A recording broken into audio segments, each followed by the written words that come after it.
Kwingineko, Dr. Samia Suluhu Hassan ameapishwa leo katika eneo la Chamwino jijini Dodoma, akianza rasmi muhula wake wa pili wa urais. Rais Samia alisema serikali yake itawaandama waliopanga na kufadhili maandamano yaliyoshuhudiwa wakati na baada ya uchaguzi mkuu. Rais William Ruto alikuwa miongoni mwa viongozi waliompongeza Samia kwa ushindi wake.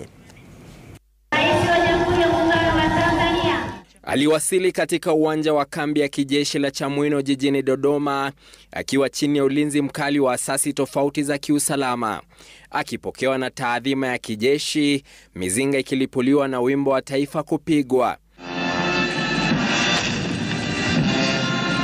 Hii ikiwa mara ya kwanza baada ya muda mrefu kwa rais wa nchi hiyo kuapishwa nje ya uga wa kitaifa mbele ya halaiki, wageni wachache wakialikwa kuhudhuria hafla. Mimi Samia Suluhu Hassan. Dakika chache baada ya saa 6 mchana, Rais Samia Suluhu Hassan akila kiapo chake cha urais kwa mara ya pili tangu alipochukua hatamu kufuatia kifo cha mtangulizi wake hayati Rais John Pombe Magufuli mwaka 2021. Naapa kwamba nitakuwa mwaminifu kwa Jamhuri ya Muungano wa Tanzania. Rais Suluhu ambaye ameapa kuwa suluhu mpya ya Tanzania, akikalia kigoda hiki spesheli na kukabidhiwa silaha za jadi za utawala.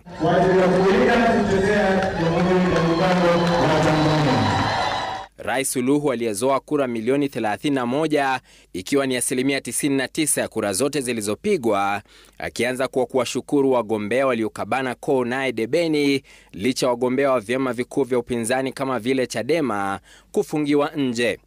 Napenda kuwashukuru sana wenzangu 16 ambao kwa hakika wameonyesha ukomavu wa kidemokrasia kwa kuendesha kampeni ambazo tulishindana kwa hoja na sote tulionyesha kuwa siasa sio vita. Rais Suluhu akiwageukia waliohusika kwenye maandamano yaliyoshuhudiwa nchini humo.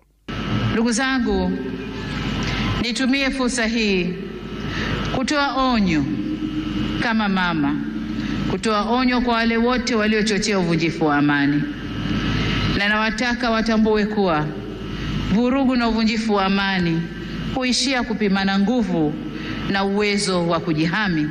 Rais huyo akidai baadhi ya waandamanaji walitoka nchi jirani. Haikutushangaza kuona kuwa baadhi ya vijana waliokamatwa kutokana na kadhia hiyo wametoka nje ya Tanzania. Rais William Ruto alimpongeza Rais Suluhu kwa uchaguzi wake, akieleza ushirikiano wake na taifa hilo. Rais wa Jamhuri ya Kenya